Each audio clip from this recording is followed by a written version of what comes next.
Welcome to another CHRO Conversation from the Center for Executive Succession at the Darla Moore School of Business. I'm your host, Anthony Nyberg, and today I'm joined by Daryl Ford, EVP and CHRO of UPS, with their more than 490,000 UPSers.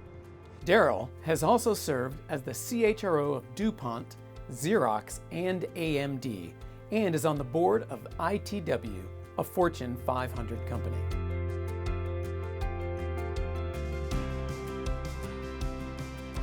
Daryl, it is always fabulous to have you on campus. Thank you for coming back. We sincerely appreciate it. Yeah, thank you. It's always good to be back. So Daryl, everybody is talking about, of course, AI and Gen AI and where that's going and permeating everything. I think many people don't see UPS as a technology company, right? We just think about the brown truck. So in an organization like yours with 500,000 people, where does Gen AI play a role, if it does at all? Yeah, we're a technology company that happens to move packages, is the way that I would describe it. Maybe a few facts. It looks simple to deliver a package, but there are a lot of sort of complex moving parts between digital and physical where all of that sort of comes together. I'll give you a few examples. So when you think about maybe our drivers, they work off of a platform called Orion. Orion actually optimizes their routes so that they are sort of driving the most efficient route in order to deliver a package. AI is enabling that. When a package gets cleared at customs, there's a lot of sort of bureaucracy, red tape, paperwork that has to be done. We have AI agents helping clear that at customs, making that process easier, less friction in the process, and also being compliant. It shows up there. We have a call center, and the number one question that we get, where's my package, right? And so through RFI technology, other technology that we have in sort of buildings, on our package cars, in the labels, we're able to tell folks on certain packages where that package may be within 3 meters in the world because of technology and AI helping us sort of with that. You don't need a human interaction for that per se. The data is all available, and we can actually make that self-serve to provide information to folks. And then the last thing I would sort of share is, I just learned this, so I'm really proud of this. We have 20 petabytes of data. I don't even know what that means. I don't know either, okay. Right? And Sounds big, though. It's huge, yeah. Right? And it's actually larger than the Library of Congress. When we think about actual sort of artifacts and data and at our disposal, that's sort of the scale and size of what we have, and largely a technology company. And if we think about the HR function, are there places that you think almost all companies or most companies now should be really focusing, like say, you need to be using Gen AI for sure in these areas? Is there anything like that at this point you think of? Well, I think different companies are in different sort of levels of maturity, if you will. But if I think about some themes, I think those themes are routine transactions, where does the data already exist? Self-service, how do you improve self-service? So think about that self-service experience that you have when you go to an ATM. Think about sort of banking online. You don't necessarily need to go see a teller per se in order to have a great experience. And so a lot of those kind of transactions, if you will, self-service, can actually happen through a digital sort of platform. And AI is a big sort of player in that. And so many organizations, HR included, given some of the nature of policy, how does this work? How do I do this? How do I do that? You have to anticipate that much of that is going to be leveraged and answered by technology, by a bot, through self-service, as opposed to a person answering sort of basic questions. So presume that, and then start to extrapolate where you go with Gen AI, agentic AI, and doing more transactions through this platform. You have to presume that's going to be the case, and I think that's where we're going. Are there places, so on the flip side, are there places where you'd say we should really slow down on using Gen AI, or we've seen other companies that jumped in and maybe that's not the most efficient use of their investments? So for us, when we think about sort of our principles for engagement on this, anything that requires human judgment, we want to slow down. Anything that may create the opportunity for bias, we want to slow down. When we think about privacy concerns as well, especially in the European environment, we want to sort of slow down. Think about testing it in a safe environment, which we do, but there to go slow is better as we learn our way. Now we'll eventually crack the code and figure it out, but there being sort of too early or rushed and not thinking critically about the implications of what we're doing, we want to be thoughtful about that, especially around human judgment and the experience for our employees. How do you slow something down like that, or at least keep it really measured when you have 500,000 people in the world working for you that maybe want to go in at their own pace with this sort of thing?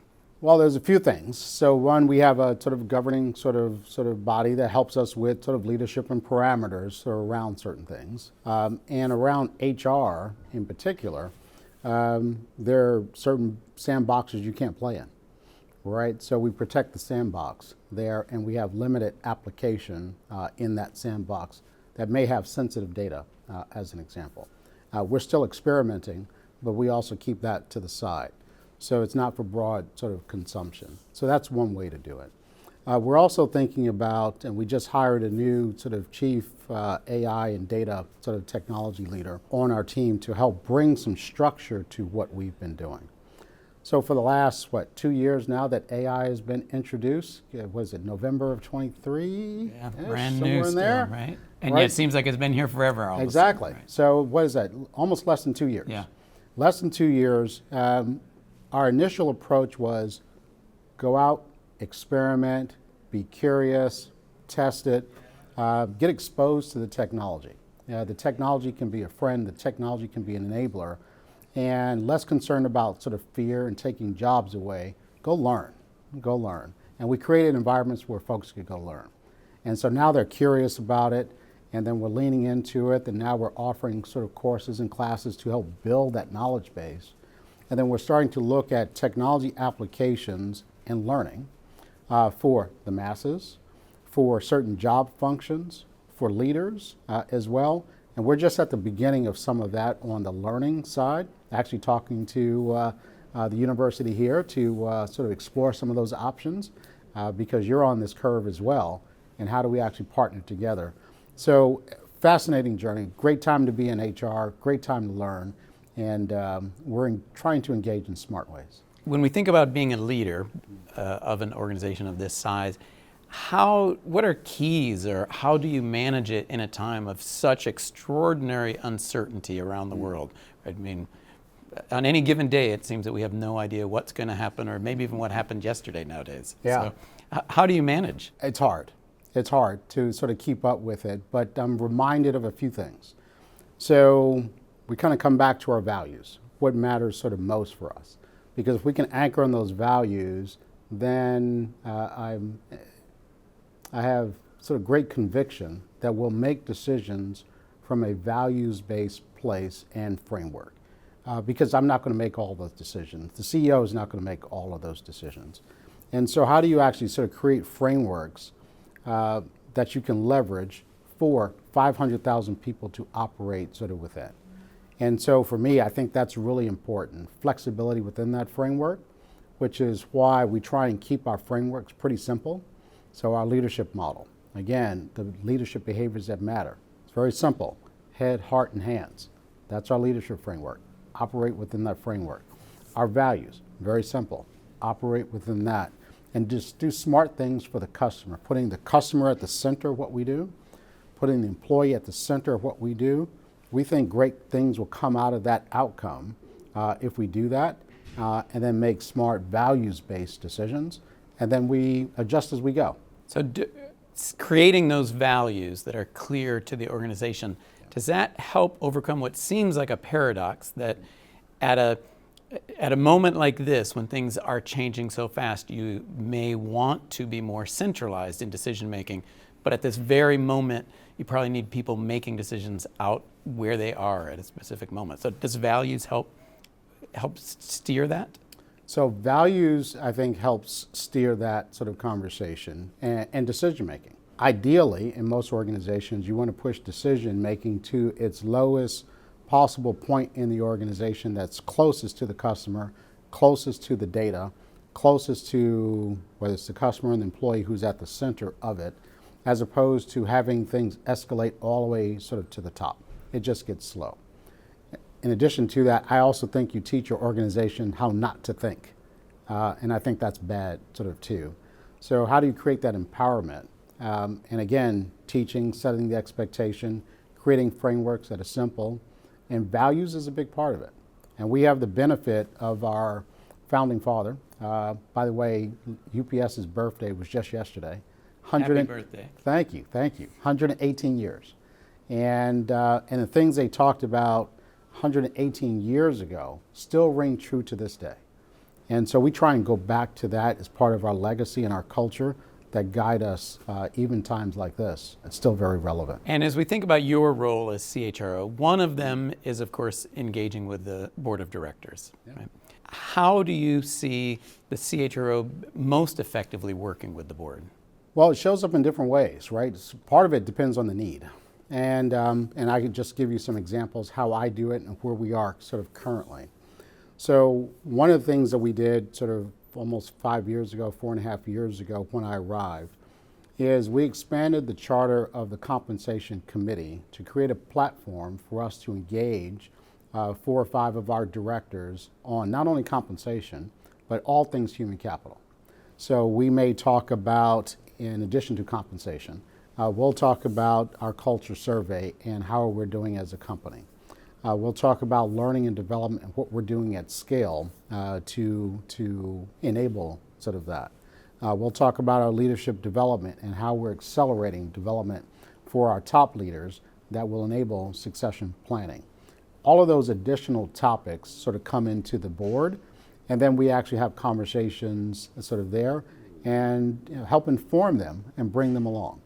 So one of the things I'm reminded of, just 3 weeks ago, we had a board meeting, and we have 2 new sort of directors sort of on the team, and I'm sitting here listening to part of the board conversation, and we're rattling off all these acronyms and lingo, and this is how we do what we do at the speed at which we do it, and I see the directors just rolling over, right? It's just too much, and these are pretty smart, capable people. Being able to communicate in very sort of simple terms, I think is helpful because they will follow the big blocks, right? Strategically, what's happening, they will follow that. And so I try and sit next to some of the new directors and have them help crack the code. That's just one thing that I do.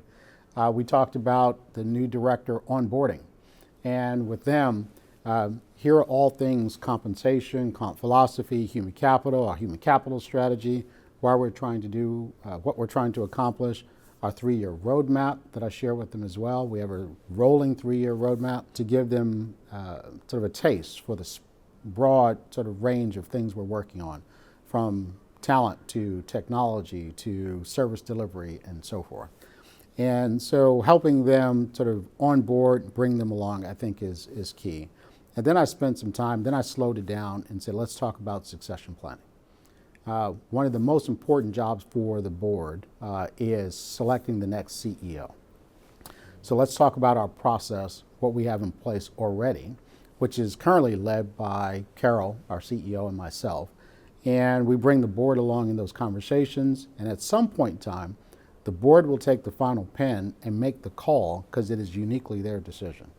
But my role, I think, is to educate, provide perspective from my vantage seat and from Carol's as well, to help them test ideas coming into the company because they may not have the full perspective, right? And the last thing that I would share, and I learned this from a mentor of mine, is to remind the board that I'm their HR business partner as well.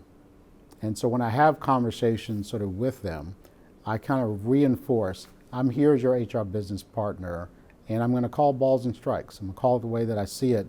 I can be a trusted advisor. Test me on that. But I'm here to provide that perspective and sort of be that independent voice. So have you seen your relationship with the board, does that change over time, both your time at UPS and your kind of over your career? It has. I think about just at UPS, and then maybe I'll go back to DuPont and a few other examples. Just creating that trusted advisor relationship, I think goes a long way. The board's trying to sift out, they're going through hundreds of pages of PowerPoint and board presentations. They may see us once a quarter at best. It's kind of hard to learn a company if you see us 4 times a year. It's kind of hard to pick the next CEO if you may see them 5 or 6 times a year. So you think about, how do you fill in the gap sort of with the board sort of folks and directors. So I think from there, what I try to do there is just sort of fill in the gap sort of for them. Ask us anything. What do you have concerns about? What are the risks that you're concerned about? And then I expose them to, here's how we're thinking about it, here's what we're doing on anything that may concern them, to operate in a level of transparency that enables them and helps them make confident decisions from their director chair. So that's my approach. And that transparency must then also lead to that trust that they need to have in you to be able to have that exchange. I would like to think so, right? So I don't ask them, do you trust me? But by the conversation, and do they ask me more questions and engage? And do we have those conversations that matter? I like to believe that there's a trusted relationship. If I go, maybe 2 other points. If I go back in time, during a time period, I'm going to go back to Xerox, when we had an activist sort of in the stock. That trusted relationship, that engagement with the board was probably, 1, it was pretty intense, but also 2, politically having to navigate that with not only the activists, directors, who were asking me very probing questions for a reason, and then also to the other directors. And I was thinking about, the first 6 months after the activists joined, every Sunday at 10 o'clock, I was having a meeting with the comp chair to walk through, every Sunday for 6 months, to walk through and shape the comp strategies and the approach. And of course, there are other things that we talked about beyond comp. As we are trying to navigate the activists, that created a great opportunity and relationship to develop that trusted sort of point of view. I assume you're not suggesting all your CHRO colleagues should seek out activists so they can get great relationships. No. Please don't do that. Please don't do that. It's just read the book. Don't avoid that if you can. But if you do have those experiences, learn from it. Treat it as a learning experience, and to balance the transparency, but also too being politically savvy as you navigate is really important as well. But again, those are 2 examples. I could use some others from some transaction work at DuPont, where we're splitting the company into 2, 3, and you're having to recruit new directors. The role of the CHRO can be sort of meaningful there as well. So a big part of your job is working with the board, as you said. How about your role in helping strengthen the executive leadership team? Yeah. What do you do there, or how do you engage in that way? It starts from a place of need. What is the need? So there's no one set formula. So for now, where I am, I think 2, maybe 3 things I'm sort of working on.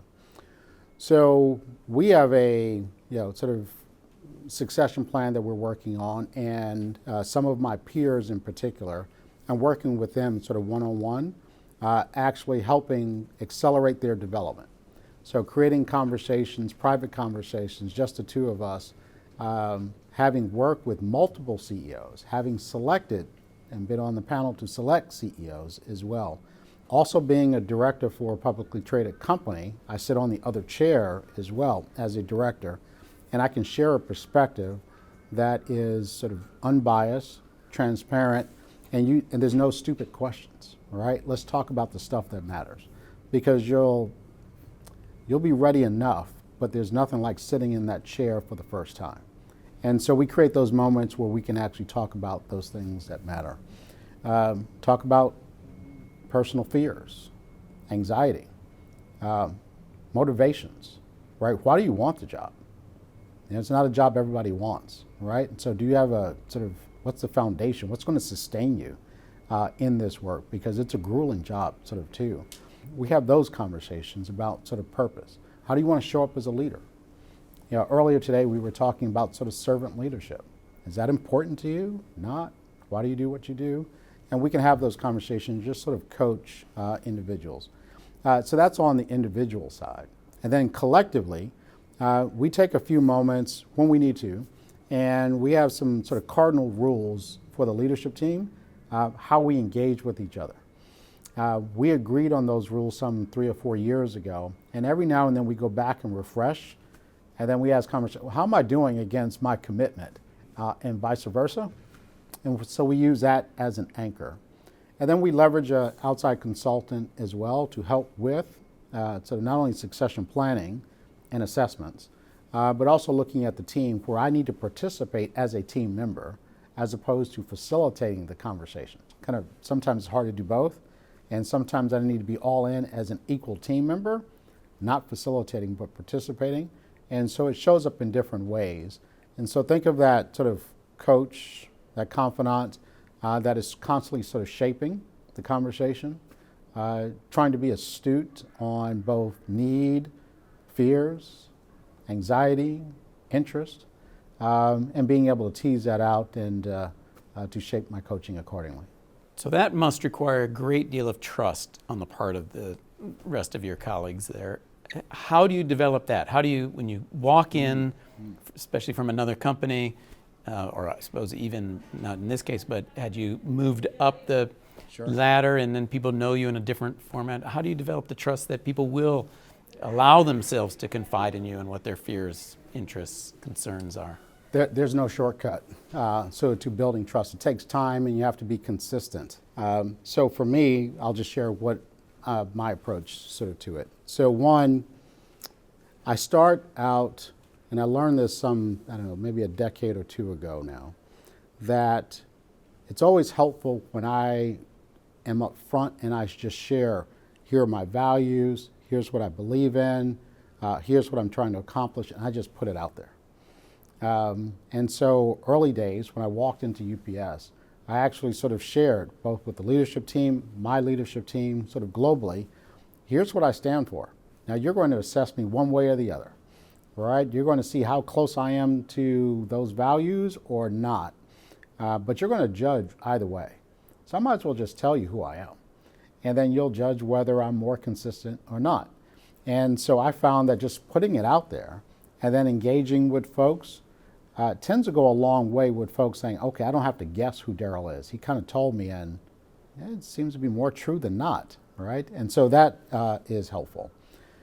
In leadership conversations with my peers, I have a conversation with them, several conversations, of course, about the business, what are they trying to accomplish, trying to see the business through their eyes. And as I have that conversation, I always end the conversation sort of with, you need to know from me personally, I'm not here to hurt you. I don't have agenda other than excellence. And I'm not going to blindside you. I'm not going to sort of speak ill behind your back. I'm not going to go to the boss and tell the boss something I've not told you. I agree to some cardinal rules of engagement up front. And I like to think that more times than not, I get it right. And you build that trust over time. These are just some of the techniques that I use to kind of engage and convey sort of trust and trustworthiness. So you've talked about the importance of trust with the board, trust with your peers, certainly trust with your CEO. You talked a little bit today, I was really intrigued by talking about kind of the difference between good and great CHROs. Can you share more about what you think the difference is? What makes someone a great CHRO? This is just my opinion, right? There's no, I don't even know if there's any research on this, right? Just sort of my opinion. Having known many sort of CHROs and having sort of my mentor, also former CHRO, and talking to various CEOs as well, I think a difference is those CHROs who stick their nose in and choose to get involved, who see the connections to human capital, strategies, and levers in every single sort of business conversation and or opportunity. Those that lean into it. So if we have a problem with return on invested capital, and does the organization know and understand what are the levers to how to pull that? Do we need to educate on that or not? Are incentives sort of lined up to actually reinforce that or not? You know which levers to pull when it comes to, again, trying to move it forward. Understanding that from a customer perspective, you know, a big customer is not profitable. Okay, what do you do about that? That's a hard conversation. What levers can you pull? What are the incentives? How does that impact? Change management, structural costs. How do we actually sort of remove that and address it in a very sort of humanistic sort of way? Implications for that. I think the CHROs that are more impactful are those that can lean in and help CEOs and the board and their peers on the leadership team solve complex business problems. And if they're coming to you for those solutions, I think that's a pretty good indicator. As always, very much appreciated. We love having you here. I always learn a great deal from you, and our students were thrilled to see you again today. So thank you for coming. Awesome. Good to see you. You just listened to another CHRO conversation. Today, Daryl Ford, CHRO for UPS, shared some of the lessons learned in helping transform the culture of an iconic organization. On behalf of all of us who are associated with the Master of Human Resources program and the Center for Executive Succession here at the University of South Carolina, thank you for joining us.